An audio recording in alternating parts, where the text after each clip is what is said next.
नमस्कार, श्री स्वामी समर्थ. मी अश्विनी. स्वागत आहे सर्वांचं स्वामी माऊली चॅनलमध्ये. आजच्या ब्लॉगमध्ये मी तुमच्यासोबत माझं संध्याकाळपासून ते रात्रीपर्यंतचं रुटीन शेअर करणार आहे. आणि संध्याकाळपासून रात्रीपर्यंत मी काय काय कामे करते, देवपूजा वगैरे आवरून झाल्यानंतर स्वयंपाक कोणत्या वेळेत करते हे मी तुमच्यासोबत शेअर करणार आहे. आणि थोडक्यात काही किचन टिप्ससुद्धा आपण बघूया. व्हिडिओ स्किप न करता शेवटपर्यंत नक्की बघा. आणि तुम्ही जर चॅनलवरती नवीन असाल तर चॅनलला लाईक, शेअर आणि सबस्क्राईब नक्की करा, जेणेकरून असेच नवनवीन व्हिडिओ तुम्हाला सर्वात आधी बघता येतील. चला तर मग आजच्या व्हिडिओला सुरुवात करूया. तर हा व्हिडिओ काल संध्याकाळचा आहे. संध्याकाळी मी दिवे वगैरे सगळे लावून घेतले होते. आणि त्यानंतर बऱ्याच व्हिडिओमध्ये मी तुमच्यासोबत शेअर करत असते. दिवे वगैरे लावून झाल्यानंतर धूपदाणी आणि कापूरदाणी आहे. तर धूपदाणीमध्ये सुद्धा मी एक धूप वेगळा लावत असते आणि कापूरदानीमध्ये सुद्धा भीमसेनी कापूर जो आहे तर तो लावत असते. भीमसेनी कापूर जाळल्याने आपल्या घरामध्ये जी काही नकारात्मक शक्ती असते तर ती आपल्या घरामध्ये प्रवेश करत नाही, किंवा असेल तर आपल्या घराच्या ती बाहेर येत जाते. सोबतच घरामध्ये सकारात्मक लहरी निर्माण होण्यास मदत होतात. आणि शिवाय आपण जेव्हा संध्याकाळची पूजा करतो, मंत्रस्तोत्र यांचे पठण करतो, तर त्यावेळेस मुलांनासुद्धा ती सवय लागते. नाहीतर मुलांना आपणच जर पूजा वगैरे नाही केली किंवा कुठले मंत्रस्तोत्र उच्चार नाही केले तर मुलांनासुद्धा ती सवय लागत नाही. त्यामुळे आपण जर संध्याकाळचा दिवा लावताना मुलांना छानपैकी जवळ बसवून दिवा वगैरे लावला, मंत्र म्हटले, स्तोत्र म्हटले, तर मुलांनासुद्धा ती सवय लागते. तर छान असं माझं संध्याकाळची देवपूजा जी आहे ती झालेली होती. ती मी बऱ्याच व्हिडिओमधून तुमच्यासोबत शेअर केलेली आहे. तर आता मी फक्त तुमच्यासोबत संध्याकाळनंतर संध्याकाळचा जो स्वयंपाक आहे रात्रीचा, आणि रात्रीपर्यंत मी काय काय कामे करते तर हे मी तुमच्यासोबत शेअर करणार आहे. तर सगळ्यात आधी देवपूजा वगैरे संध्याकाळची माझी झालेली होती. छान दिवे वगैरे मी लावलेले होते. उंबरठ्यावरती लावते, एक तुळशीजवळ लावते आणि देवाजवळ तर असतोच, आणि गॅस ओट्यावरती सुद्धा बाजूला लावून घेते. त्याचनंतर संध्याकाळचा चहा वगैरे माझा करून झाला होता. आणि चहा वगैरे करून झाल्यानंतर मग स्वयंपाकाला मी लागले. तर काल स्वयंपाकामध्ये बऱ्याच दिवसांपासून मला भरीत जे आहे वांग्याचं ते करायचं होतं. तर बऱ्याच दिवसांपासून मला वांग्याचं भरीत करायचं होतं. पण कधीतरी असं होतं की एखाद्या वेळेस आपण भाजीपाल्यामध्ये वांगे वगैरे घ्यायचे माझे राहून जात होते. आणि एखाद्या वेळेस ज्वारीचं पीठ नसायचं, कारण या वांग्याच्या भरतासोबत ज्वारीची भाकरी किंवा मग बाजरीची भाकरी हीच खूप छान लागते. म्हणून मग हे दोन्ही पीठ माझ्याकडे नव्हते. तर बऱ्याच दिवसांपासून मी भरीत केलेलं नव्हतं. आणि भरीत तर मला जास्त आवडते, त्यामुळे मला दुसऱ्या तिसऱ्या दिवशी जरी खायला दिलं तरी मी नाही म्हणत नाही, कारण ते चवीला खूप छान लागतं. हिरव्या मिरचीचा ठेचा घालूनसुद्धा खूप छान होतं, किंवा नुसत्या हिरव्या मिरच्या बारीक चिरून जरी आपण केलं तरी देखील छान होतं, किंवा लाल तिखट घालूनसुद्धा बरेच जणं करतात. तर तर प्रत्येकाच्या आवडीनुसार वेगवेगळी भाजी जी आहे ती बनत असते. तर आज छानपैकी भरीत जे आहे तर ते मी बनवणार होते. तर त्यासाठी ही छोटी जाळी आहे माझ्याकडे. तर त्याच्यावरती मी दोन्ही वांगे जे आहे ते भाजून घेतले. कारण काय होतं, डायरेक्ट गॅसवरती ठेवलं की मग वांगे जे आहेत ते व्यवस्थित भाजल्या जात नाही. त्यामुळे अशा जाळीवरती ठेवलं की जाळ जो आहे तो सगळ्या बाजूनी त्याला व्यवस्थित लागतो, आणि चारही बाजूनी वांगे जे आहे ते व्यवस्थित भाजल्या जातात. पण डायरेक्ट जर गॅसवरती वांगे ठेवले तर ते फक्त खालच्या बाजूने होतात, आणि जसा त्या गॅसच्या बर्नरचा आकार असतो गोल, तर तशाच आकारामध्ये ते तेवढेच भाजल्या जातात. आजूबाजूने त्याला काहीच शेक लागत नाही आणि वांगेसुद्धा भाजल्या जात नाही. त्यामुळे अशी जाळी जी आहे तर ती मी नेहमी ठेवत असते, कारण मग व्यवस्थित वांगे वगैरे जे आहे ते भाजल्या जातात. किंवा काही भाजायचं असलं तर मी अशीच जाळी ठेवते, जेणेकरून जो काही पदार्थ आपण त्याच्यावरती भाजत असू तर तो व्यवस्थित भाजला जातो. तर छानपैकी वांगे वगैरे भाजून घेतले. आता वांगे ज्यावेळेस आपण भाजतो तर त्यावेळेस सगळ्यात महत्त्वाचं, बऱ्यापैकी महिलांनाही माहीत असेल, आता ज्यांना माहीत नसेल त्यांच्यासाठी आहे. ज्यावेळेस आपण वांगे वगैरे भाजायला घेतो तर त्यावेळेस त्याला थोडंसं तेल लावायचं, जेणेकरून वांगे जे आहे ते लवकर पेट घेतात आणि छानपैकी भाजल्या जातात, आणि मस्त आणि छानपैकी एकसारखेच ते भाजून येतात. कारण काय होतं, आपण जर तेल न लावता डायरेक्ट वांगे भाजायला ठेवले तर त्याला व्यवस्थित शेक लागत नाही आणि ते व्यवस्थित भाजल्यासुद्धा जात नाही. त्यामुळे वांगे भाजायच्या आधी त्याला अगदी थोडंसं तेल जे आहे ते सगळ्या बाजूनी लावून घ्यायचं, आणि त्यासोबतच त्याला चाकूने किंवा मग एखादा चम्मच असेल तर त्याच्या मागच्या साईडने सुद्धा तुम्ही त्याच्यावरती छोटे छोटे होल पाडायचे आहे, जेणेकरून जो जाळ आहे तो व्यवस्थित त्याला लागतो आणि चारही बाजूने वांगे जे आहे ते व्यवस्थित भाजल्या जातात. तसेच प्लेनसुद्धा आपण भाजू शकतो, पण त्याला फार वेळ लागतो. त्यामुळे असे छोटे छोटे होल करून जर आपण वांगे भाजले तर वेळेच्या आत ते भाजल्या जातात. त्यामुळे या गोष्टी जर आपण केल्या तर आपला गॅस आणि आपला वेळ दोन्हीही वाचतो. तर अशी ही माझ्याकडे सगळ्या मैत्रिणींना ही छोटीशी टिप होती. तर महिलांना ही माहिती असेल, ज्यांना माहिती असेल त्यांनी कमेंट करून मला नक्की सांगा. तर वांगे वगैरे माझे छान भाजून झाले होते आणि त्यानंतर मग मी त्याचे जे साल आहे ते व्यवस्थित काढून घेतले. आता सालसुद्धा मी जेव्हा वांगं गरम असतं तर त्याच वेळेस काढून घेते, कारण गरम गरम साल लवकर निघते. वांगं जे आहे ते थंड झाल्यानंतर साल निघायला थोडा त्रास होतो. निघतात पण खूप वेळ लागतो. त्यामुळे मग जसे वांगे गरम असतात तर मी एखाद्या चाकूने किंवा एखाद्या चम्मचने लगेच काढून घेते. कारण काय होतं, फार वेळ ते ठेवले की मग त्याची साल जे आहे ते वांग्याला चिकटून राहते. त्यामुळे मग ती लवकर निघत नाही. तर म्हणून गरम गरम असतानाच मी त्याची साल जी आहे ती काढून घेते. तर वांग्याची साल काढून घेतली आणि त्यानंतर जे वाटाणे आणि हिरव्या मिरच्याचा थोडा ठेचा घेतलेला होता. त्यासोबतच शेंगदाणे होते, कारण शेंगदाणे अगदी मंद आचेवर सुरुवातीला भाजले ना की त्याच्यानंतर त्याची टेस्ट जी आहे ती भरितामध्ये वेगळीच लागते. तर शेंगदाणे घेतले आणि त्याच्यासोबत टोमॅटो घेतला आणि जिरे मोहरीची फोडणी घातली आणि त्याच्यामध्ये मी सगळं साहित्य जे आहे ते घालून घेतलं आणि व्यवस्थित परतवून घेतलं. आता याच्यामध्ये ओल्या पातीचा जो कांदा असतो तो तर चवीला एकदम भन्नाट लागतो. तो जर आपल्याकडे असेल तर नक्की तुम्ही तो घालून भरीत बनवून बघा, खूप भारी वाटतं. तर हे सगळं मिश्रण जे आहे ते मी एकत्रित करून घेतलं. त्याच्यानंतर त्याच्यामध्ये जे साल काढलेले वांगे होते ते सुद्धा घालून घेतले. आता त्या वांग्यांमध्ये थोड्याफार बिया असतात, तर त्या अगदी जास्त प्रमाणात असल्या की त्यासुद्धा चांगल्या वाटत नाही चवीला. त्यामुळे मग मी त्या काढून घेतल्या आणि जेवढं उरलेलं ते मिश्रण होतं ते मी त्याच्यामध्ये घातलं आणि छानपैकी भरीत जे आहे ते परतवून घेतलं. आता भरीत तर तयार होतं. त्याच्यासाठी लागणार होत्या भाकरी. तर आता भाकरी तर मुलांना आवडत नाही. कधीतरी दिल्याच तर खातात. पण रोज म्हटलं की मुलांना भाकरी आवडत नाही. तर आणि मला संध्याकाळच्या वेळेला भाकरी म्हटलं की आवडतात. त्यामुळे मी रोज जरी भाकरी करायचं म्हटलं तरी माझं नाही नसतं. रोज संध्याकाळी हलकं-फुलकं जेवणच छान वाटतं. त्यामुळे मी बऱ्याच वेळा संध्याकाळी भाकरीच करते. आणि मुलांसाठी पोळ्या करायच्या होत्या, तर त्यांच्यासाठी वेगळं मी भिजवून घेतलेलं होतं. तर छानपैकी इथे बाजरीचं पीठ जे आहे ते मी गाळून घेतलं, कारण याच्यासोबत बाजरीची किंवा ज्वारीचीच भाकर खूप छान लागते. त्यामुळे मग मी बाजरीचं पीठ बाजरीचं पीठ गाळून घेतलं, कारण सध्या ज्वारीचं पीठ माझ्याकडे नव्हतं. म्हणून मग मी बाजरीचं पीठ होतं तर ते छानपैकी गाळून घेतलं. त्यामध्ये चवीपुरतं मीठ घातलं आणि त्यानंतर जे भाकरीचं मिश्रण होतं ते एकजीव करून छानपैकी व्यवस्थित चुरून घेतलं. कारण जेवढं भाकरीचं मिश्रण जे आहे किंवा भाकरीचं जे पीठ आहे ते आपण जेवढं जास्त चुरून घेऊ तेवढी जास्त भाकरी जी आहे ती मऊसूद आणि खूप छान टम फुगलेली येते. त्यामुळे ते बऱ्याच वेळा आपण त्याला चुरून घ्यायचं असतं, छानपैकी रगडून घ्यायचं, जेणेकरून आपली भाकरी जी आहे ती एकसारखी आणि छानपैकी टम्म फुगलेली येते. तर भरीत आपलं तयार झालेलं होतं. भरीत मी खाली काढून घेतलं आणि त्यानंतर भाकरीचं पीठ जे घेतलेलं होतं तर ते सगळं मस्तपैकी एकजीव केलं आणि छानपैकी भाकरीचं पीठ जे आहे ते मळून घेतलं. आता याला बराच वेळ चुरावं लागतं, त्यामुळे मग मी काय करते, सगळं म्हणजे आता मला 2-3 भाकरी करायच्या असतील तर 2-3 भाकरीचं पीठ मी एकदाच घेते आणि एकदाच त्याला चुरून घेते. म्हणजे प्रत्येक वेळेस तेवढाच वेळ आपल्याला लागतो. भलेही ते मिश्रण किंवा जे पीठ आहे ते जास्त प्रमाणात असतं किंवा कमी असतं, पण वेळ आपल्याला जास्त लागतो. त्यामुळे एकदाच सगळं मिश्रण जे आहे ते मी घेत असते आणि ते एकदाच छानपैकी चुरून घेते. तर आता इथे मी एकाच भाकरीचं मिश्रण सध्या घेतलं आणि त्यानंतर ते छानपैकी चुरून घेतलं आणि अशी भाकरीचा जो गोल आकार असतो तिला जेव्हा आपण भाकरी बनवायच्या आधी तिला असं गोल गोल जो गोळा आहे तो फिरवतो, तर ते करायला मला फार आवडतं. म्हणून मग मी बऱ्याच वेळा त्याला छानपैकी एकसारखा त्याला आकार येईल असं मस्तपैकी गोल गोल असं फिरवून घेते आणि त्यानंतर मग भाकरी थापायला घेते. तर भाकरी ज्या आहेत त्या आता बऱ्याच जणी पोळपाटावरती थापून करतात, बऱ्याच जणी हातावरती थापून करतात आणि बऱ्याच जणी एखादा कॅरी बॅग असेल तर किंवा मग एखाद्या पानावरती थापून करतात.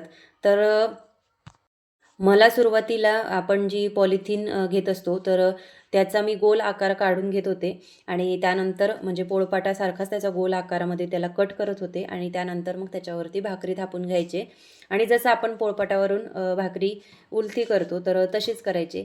पण हळूहळू सवय होत गेली तर त्यानंतर मग मला पोळपाटावरची भाकरी थापायला येऊ लागली आणि त्याच्यासोबतच हातावरची भाकरीसुद्धा मला थापायला खूप आवडतं.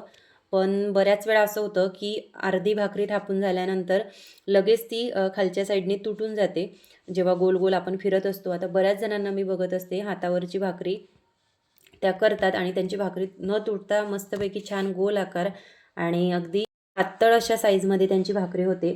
तर मलासुद्धा बऱ्याच वेळा असं वाटतं की मला अशी भाकरी करता यावी. तर त्यासाठी मी जेव्हा जेव्हा भाकरी करते तर तेव्हा तेव्हा हातावरती सगळ्यात पहिले थापून बघते आणि त्यानंतर मग नाहीच जमलं तर डायरेक्ट मग पोळपाटावरती घेते. तर आजसुद्धा तसंच झालं. हातावरती मी सुरुवातीला तुम्ही बघितलं, मी थापून बघितली पण मला ती अर्ध्यापैकी थोडीफार जमली आणि जशी जशी भाकरी थापत गेले तर ती तुटायला आली होती. त्यामुळे मग मी परत ती पोळपाटावरती टाकली आणि नंतर ती थापून घेतली. तर पोळपाटावरची भाकरी मला पटकन येते त्यामुळे मग मी एखाद्या वेळेस घाई असेल किंवा मग कुठे बाहेर जायचं असेल तर त्यावेळेस मी अशा प्रकारेच थापून करते आणि ज्यावेळेस वेळ असला असा निवांत तर त्यावेळेस मग हातावरती भाकरी थापून बघते. असं वाटतं कधीतरी आपल्याला थापता येईल. तर छानपैकी भाकरी थापून झाली होती. त्यानंतर त्याच्यावरती पाणी लावून घेतलं आणि दुसऱ्या साईडनी तिला उलथवून घेतली आणि छानपैकी मंद आचेवरती ती होत होती. तोपर्यंत मग गॅस ओटा थोडा घाण झालेला होता, तो मी आवरायला घेतला. कारण काय होतं सगळा स्वयंपाक होईपर्यंत मला दम निघत नाही. कारण असं वाटतं बऱ्याच वेळा कोणीतरी येतं आणि मग आपला गॅस ओटा जर घाण दिसला तर ते पण बरं नाही वाटत. म्हणून मग मी जसा स्वयंपाक झाला तसं पटकन सगळे जे गॅस ओटा जो आहे किंवा त्याच्यावरती जी भांडी वगैरे असतील ते पटकन आवरते. कारण मग आपल्यालासुद्धा एखादं काम करायचं म्हटलं आणि गॅस ओटा क्लीन नसेल तर ते आपल्यालासुद्धा बरं नाही वाटत आणि काम करायला उत्साहसुद्धा येत नाही. त्यामुळे मग एखादं काम झालं किंवा एखादा पदार्थ जरी बनवला तरी मग लगेच मी गॅस ओटा जो आहे तो स्वच्छ करून घेते.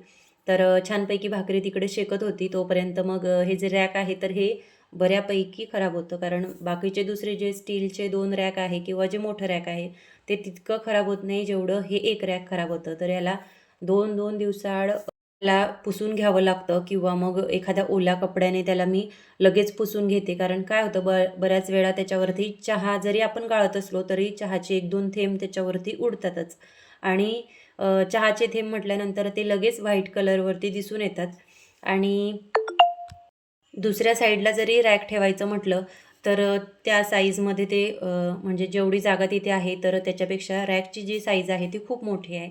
तर त्यामुळे मग ते इथंच ठेवावं लागतं आणि प्रत्येक वेळेस मग ते पुसत राहावं लागतं. सकाळ संध्याकाळ आणि बऱ्याच वेळा असं होतं की पाणी जरी सांडलं तरी पाण्याचे थेंबसुद्धा त्याच्यावरती लगेच दिसतात. कारण धूळसुद्धा उडते तर धुळीमुळे आणि पाण्यामुळे जे डाग आहे तर ते लगेच दिसून येतात. त्यामुळे ते पुसत राहावं लागतं. तर कधीतरी मी ओल्या कपड्याने किंवा कधी कोरड्या कपड्याने जास्त करून रॅक जे आहे ते कोरड्याच कपड्याने पुसते कारण ते लाकडी आहे आणि खराब होण्याची शक्यता जास्त आहे. त्यामुळे मग मी ते कोरड्या कपड्याने पुसते आणि संध्याकाळची काही भांडी होती चहाची वगैरे तर ती मी घासलेली होती आणि ती भांडी जी आहे तर ती मी बाहेर गॅलरीत किंवा किचन ओट्याजवळची जी गॅलरी आहे तिथे ठेवत असते.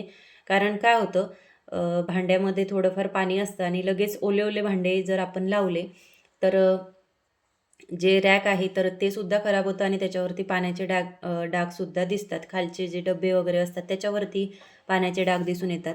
त्यामुळे मग मी भांडी जी आहे तर ती सकाळीसुद्धा धुतल्यानंतर गॅलरीमध्ये छानपैकी उन्हामध्ये वाळू देते आणि त्यानंतर 12-1 वाजता सगळी भांडी व्यवस्थित रॅकमध्ये लावते.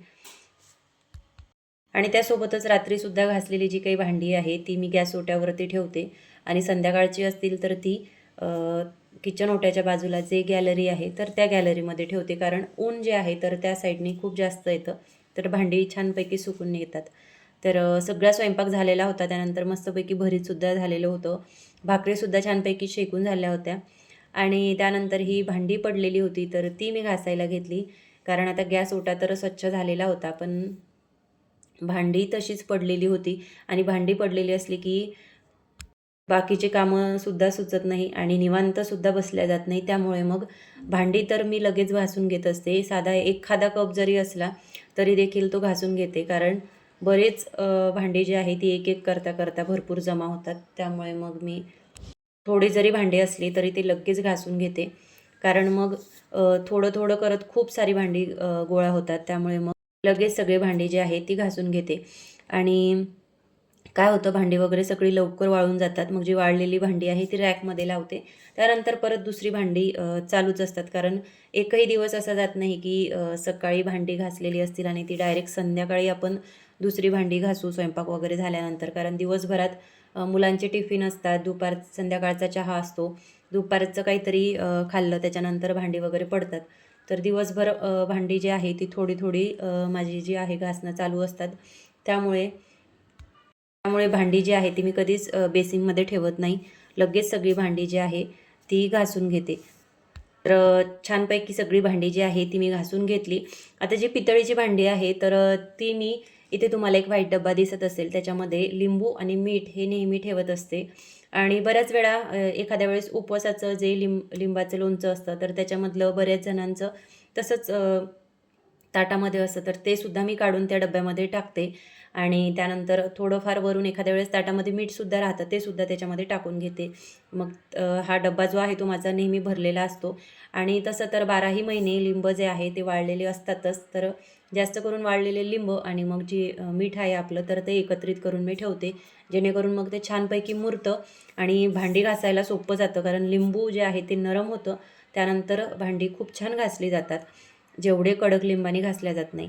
तर सगळी भांडी मग मी लगेच घासून घेते, जेणेकरून मग भांड्यावरती असे डाग पडत नाही. आणि भांडी पितळीची किंवा तांब्याची भांडी असतील तर ती अशी डाग पडलेली किंवा काळी पडलेली दिसत नाही. त्यामुळे रोज एकदा का होईना, जरी खराब नसतील तरी मी ते एक झालं की दुसरं ताट, एक किंवा एक झाला की दुसरा ग्लास, असा एकामागोमाग एक जे आहे ते वापरत जाते, जेणेकरून मग सगळी भांडी व्यवस्थित क्लीन राहतात, एकही भांडं काळं राहत नाही. तर सगळी भांडी छानपैकी घासून घेतली. त्यानंतर गरमागरम भाकरी जी आहे ती आपली मी तव्यावरतीच ठेवली होती, कारण तवा लोखंडाचा आहे, त्यामुळे त्याच्यावरती 10 ते 15 मिनटं पोळी असो किंवा भाकरी असो ती छानपैकी गरम राहते. तर मग भांडी वगैरे होईपर्यंत मी भाकरी त्याच्यावरतीच ठेवली होती, जेणेकरून मग गरम भाकरी खाता येईल. तर छानपैकी ताट घेतलं, त्याच्यामध्ये टोमॅटो चिरून घेतले आणि पापड वगैरे घेतला. त्याच्यासोबत जे भरीत आपलं झालेलं होतं ते घेतलं आणि भाकरीसुद्धा घेतली. आणि त्यानंतर दूध आलेलं होतं संध्याकाळी, तर दूधसुद्धा मी काढून घेतलं पातेल्यामध्ये आणि ते गरम करायला ठेवलं. जवळपास सगळी कामं जी आहे ती माझी ही 8 किंवा 8:30पर्यंत होऊन जातात आणि जेवणंसुद्धा आमची 8 किंवा 8:30पर्यंत होऊन जातात. त्यामुळे मग 8:30च्या नंतर निवांत वेळ असतो.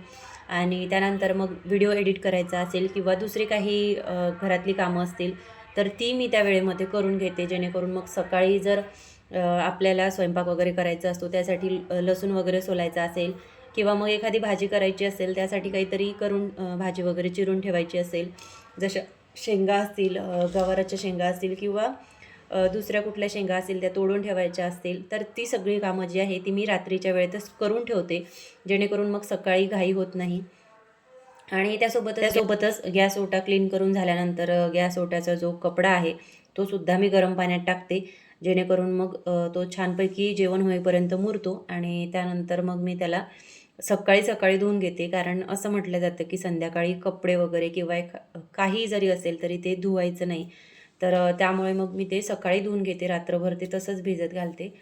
आणि छानपैकी माझं ताट वाढून घेतलेलं होतं. त्यानंतर मग मी माझ्या मुलाला जेवायला दिलं, त्याला छानपैकी जेवू घातलं आणि जेवणं वगैरे झाली होती. त्यानंतर मग परत भांडी वगैरे जेवढी पडलेली होती ती सगळी परत घासून घेतली, कारण 1-2 भांडीच राहिलेली होती. म्हणून मग मी जेवणाच्या आधीच बऱ्यापैकी भांडी जी आहे ती घासून घेते, जेणेकरून मग जेवण झाल्यावर थोडासा तरी आळस येतोच आणि आपण एखाद्या वेळेस बाहेरसुद्धा रात्रीचं फिरायला जातो. तर त्यामुळे मग सगळी भांडी जी आहे ती मी जेवढी असतील तेवढी जेवणाच्या आधी घासून घेते. आणि जेवण झाल्यानंतर मग कढई वगैरे असेल किंवा ताटं वगैरे असतील, ग्लास असतील तर तेवढीच काय ती भांडी असतात तर ती सुद्धा घासून घेते. मग सगळी कामं जी आहे ती व्यवस्थित आवरती होतात आणि फार वेळ लागत नाही. कारण मग आपण सगळी भांडी पडू देतो आणि मग एखाद्या वेळेस जेवण जास्त होतं, मग त्यानंतर आपल्याला आळस येतो आणि सगळी भांडी आपण तशीच ठेवतो. बऱ्याच वेळा असं होऊ शकतं. त्यामुळे मग सगळी भांडी जी आहे तर ते मी आधीच घासून घेते आणि जेवण झाल्यानंतरसुद्धा जी काही भांडी असतील ती मग पटकन घासून घेते आणि त्यानंतर गॅस ओटा थोडा क्लीन करून घेतला, कारण भांडी वगैरे घासल्यानंतर लिक्विडचं जे पाणी वगैरे आहे तर ते पडलेलं होतं, ते सुद्धा छानपैकी घासून घेतले. आणि त्यानंतर बेसिनसुद्धा सगळं क्लीन करून घेते. बेसिनमध्ये मी आधी डेटॉल टाकून घेते, जेणेकरून मग झुरळ वगैरे येत नाही आणि त्याच्यावरती एक छोटं झाकणसुद्धा आहे ठेवायला. पण तरीही मी बेसिन जे आहे ते लिक्विड टाकून किंवा मग डेटॉल टाकते आणि डेटॉलसोबत थोडं फिनाईलसुद्धा टाकते आणि त्यानंतर छानपैकी घासणी घेते आणि घासणीनेच सगळं जे बेसिन आहे ते घासून घेते, जेणेकरून ते व्यवस्थित घासलं जातं. तर सगळं आता स्वयंपाक खोली जी आहे ती छानपैकी आवरून झालेली होती आणि कारण अशी आवरलेली स्वयंपाक खोली असेल, असा आवरलेला आपला गॅस ओटा असेल, सगळी भांडी नीटनेटकी असेल, तर त्यावेळेस आपल्याला हे सगळं बघायला खूप छान वाटतं आणि हे सगळं जे आहे तर ते मी पटापट आवरून घेते, जेणेकरून मग मुलांना वेळ देता येईल, मुलांसोबत बोलता येईल. तर आम्ही सगळी कामं जी आहे ती व्यवस्थित 8पर्यंत मी ती आवरून घेते आणि त्यानंतर मग किचनमध्ये थोडंफार कचरं तर होतंच, कारण संध्याकाळी जरी झाडलेलं असलं तरी स्वयंपाक होईपर्यंत आणि सगळ्यांची जेवणं वगैरे होईपर्यंत खूप सारं नाही पण थोडंफार तरी कचरं जे आहे ते किचनमध्ये होतंच. तर सगळं घर नाही पण मग किचन आणि हॉल जो आहे तर तो मी झाडून घेत असते, कारण आम्ही बऱ्यापैकी जेवणं जे आहे ते हॉलमध्ये करतो आणि कधीतरी एखाद्या वेळेस बाहेर गेलेलो असू किंवा मग लवकर जेवायचं असेल तर त्यावेळेस पटकन किचनमध्येच आम्ही जेवायला बसतो, कारण तिथे सगळं जे आहे ते लवकर घेता येतं आणि आणि आरामात जेवण होतं. तर सगळी भांडी वगैरे माझी घासून झालेली होती आणि गॅस ओटासुद्धा छानपैकी पुसून झालेला होता आणि त्यानंतर किचन आणि जो हॉल आहे तो सुद्धा मी झाडून घेतला आणि मग त्यानंतर काही पार्सल आलेली होती तर ती ओपन करायची होती आणि त्याच्यानंतर मग आम्ही मुलांचा होमवर्क तर सकाळीच झालेला असतो, पण मग संध्याकाळीसुद्धा थोडंफार वरती वगैरे किंवा एखाद्या रफ नोटबुकमध्ये मुलाचा जो होमवर्क आहे तर तो मी घेत असते, कारण तेवढंच काय त्याला प्रॅक्टिस होते आणि टी व्हीसुद्धा थोडा कमी बघितला जातो. त्यामुळे मग मी संध्याकाळीसुद्धा थोडाफार होमवर्क जो आहे तो त्याच्याकडून करून घेते आणि छानपैकी त्याचा होमवर्क वगैरे झालेला होता आणि मग पाणी टाकायचं होतं, तर टाकी जी आहे ती छानपैकी स्वच्छ धुवून घेतली आणि अशा स्टीलच्या टाकीमध्ये मी पाणी जे आहे ते भरून ठेवत असते आणि त्याच्यासोबतच एक तांब्याचा सुद्धा हंडा माझ्याकडे आहे. तर सध्या याच टाकीमध्ये पाणी जे आहे ते भरपूर बसतं, त्यामुळे हंडा मी भरत नाही, फक्त टाकीमध्येच पाणी भरते. तर टाकीमध्ये छानपैकी पाणी वगैरे भरून घेतलं आणि त्यानंतर हे पार्सल आलेलं होतं ते मी ओपन केलं. तर हे 2 बॉक्स मी कॉम्बो घेतलेले होते आणि याची क्वालिटी खूप छान आहे.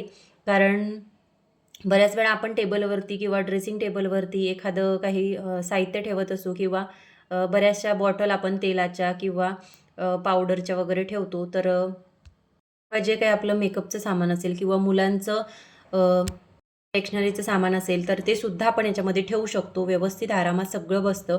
खाली याला एक छोटासा बॉक्स दिलेला आहे. त्यामध्ये सुद्धा छोट्या-छोट्या ज्या डब्या असतील तर त्यासुद्धा आपण याच्यामध्ये ठेवू शकतो. आजूबाजूला याच्यामध्ये कंगवेसुद्धा ठेवू शकतो. तर छान असे हे बॉक्स होते आणि हे 2 मी घेतलेले आणि दोन्हीही खूप छान आले आहे. तर हे आपण ऑफिसमध्ये सुद्धा वापरू शकतो. त्यासोबतच घरामध्ये सुद्धा आपलं जे मेकअपचं सामान असेल ते सुद्धा आपण याच्यामध्ये आरामात ठेवू शकतो किंवा मग मुलांच्या स्टडी टेबलवरती सुद्धा आपण हे ठेवू शकतो. त्यांचे पेन वगैरे असतील किंवा किचनचं काही थोडं सामान असेल ते सुद्धा आपण याच्यामध्ये ठेवू शकतो. तर बऱ्यापैकी आपण याचा उपयोग जो आहे तो वेगवेगळ्या गोष्टींसाठी छानपैकी करू शकतो. तर मला हे बऱ्याच दिवसांपासून घ्यायचे होते. तर 2-3 दिवस झालेलं हे पार्सल आलं होतं, तर ते मी आत्ता ओपन केलं आणि खूप छान आणि सुंदर याची क्वालिटी आहे. कारण बऱ्याच वेळा काय होतं, आपण ड्रेसिंग टेबलवरती जरी छोट्या-छोट्या बॉक्स असतील किंवा काही सामान असेल ते ठेवलं, तर ते तिथून खाली पडतं. पण असं बॉक्समध्ये या डब्यामध्ये जर ठेवलं, तर त्याला कुठेही पडायला जागा नाही आहे. कारण व्यवस्थित त्याच्यामध्ये छोटे-छोटे बॉक्स जे आहेत, तर ते दिलेले आहे. त्यामुळे कुठलंही सामान खाली पडणार नाही आणि कंगवेसुद्धा छानपैकी त्याच्यामध्ये बसतात. तर असे हे 2 बॉक्स मला आलेले होते. हे खूप छान होते. असं असतं माझं संध्याकाळपासून ते रात्रीपर्यंतचं रुटीन. अशी सगळी कामं जी आहे ती मी आवरून घेत असते, जेणेकरून मग आपल्याला थोडाफार वेळ मिळतो स्वतःसाठी किंवा मुलांसाठी. तर कारण काय होतं, सगळी कामं जर आपण एकदाच केली तर मग आपल्याला सुद्धा थकल्यासारखं होतं आणि कामंसुद्धा पटापट आवरत नाही. त्यामुळे मग छोटी-छोटी कामं जी आहे ती आपण लगेच आवरून घेतली की मग फार मोठी कामं जी आहे ती आपल्याला एकदाच करावी लागत नाही. तर आता ही जी भांडी आहे ही मी आता सकाळपर्यंत अशीच ठेवणार आहे. कारण त्याच्यामधलं जे पाणी आहे ते छानपैकी निघून जातं आणि भांडी सगळी सुकून जातात. तर कसा वाटला तुम्हाला आजचा हा व्हिडिओ हे कमेंट करून मला नक्की सांगा. आणि तुम्ही जर चॅनलवरती नवीन असाल तर चॅनलला लाईक, शेअर आणि सबस्क्राईब नक्की करा, जेणेकरून असेच नवनवीन व्हिडिओ तुम्हाला सर्वात आधी बघता येतील. चला तर मग परत भेटूया अशाच एका नवीन व्हिडिओसोबत. तोपर्यंत सर्वांना श्री स्वामी समर्थ.